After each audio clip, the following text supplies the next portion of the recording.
As many as 15,000 protesters, including teens, students, and journalists, face mass execution in Iran.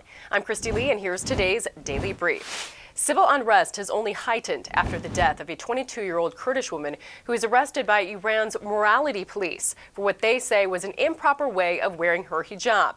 Now thousands of those arrested for protesting this face the death penalty. It's a major humanitarian crisis largely ignored by legacy media over the midterms meltdown.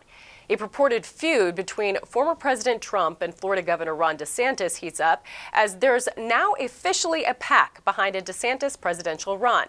The GOP is clinging to hope for enough congressional seats to demand accountability for what they say are January 6 security failures and injuries linked to mandated pandemic response measures.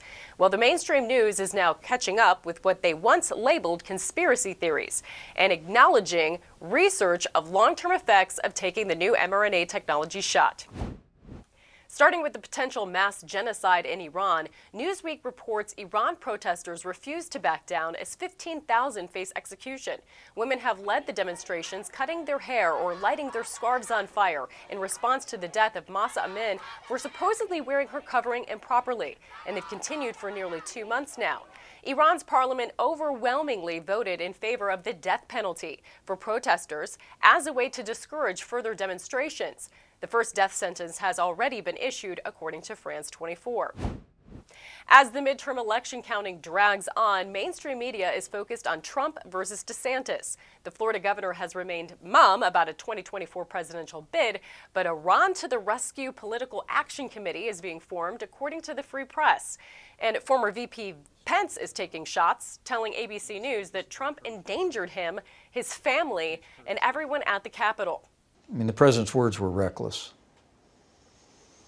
It was clear he decided to be part of the problem. Trump is also facing criticism from more conservative pundits. Is he going to get over the trauma of the election of 2020 and begin to paint a vision for 2024? What is his vision for 2024? Is it, I'm back? Because that's not a vision to me. The GOP is calling for a party transformation. Josh Hawley tweets, "The old party is dead, time to bury it, build something new." Meanwhile, President Trump is posting a poll to Truth Social that he says shows Trump would crush DeSantis. Here it is from Premise Data. In a 2024 national Republican primary, Trump has 65% favorability over DeSantis. And actor Jon Voight endorses Trump. Let us pray that the one president who understood truths and had the best interest of the American people, the American dream, President Donald Trump, will return to the presidency. He and only he can stop this swamp, this deceit. After years of investigating Trump and January 6th, the GOP is hoping to hold its own investigations. Reclaim the net. Republicans plan to use subpoena power to investigate big tech government censorship collusion. Republicans are hoping to shine a light on secretive censorship operations, including suppression of the Hunter Biden laptop story. They want to run their own January 6th investigation. Representative Jim Jordan wants to dig deeper into politicization of the FBI, and Rep. Ron Johnson wants to lead the way in investigating COVID-19 origins and pandemic response.